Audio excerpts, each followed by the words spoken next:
Birthday চাৰ্ডে মই ইমান বিশ্বাসী নহয়, চবে পাতে আৰু গোটেই অসমত চবে চেলিব্ৰেট কৰে, দ্যাটছ দ্য থিং, সেইটোৱে ফূৰ্তি। মোৰ তেনেকে বিশেষ একো নাই বাৰ্থডে লৈ।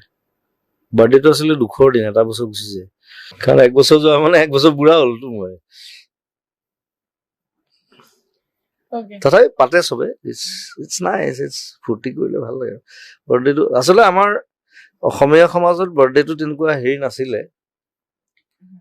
ঘৰত আমাৰ গাঁৱৰ ঘৰতটো কি পাতে আৰু কিবা পূজা চূজা পাতে, নাম চাম পাতে, সেইবোৰ পাতে।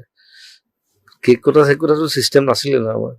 এতিয়াহে আৰু এতিয়া মই 32টামান কেক কাটিব লাগে, মই বৰ হৈ যাওঁ লাষ্টত, মই সেইকাৰণে পাৰিলে পলাই দিওঁ। এইবাৰ ক'ত থাকো নাজানো, খালি 18 নৱেম্বৰ কিবা আছে চাগে।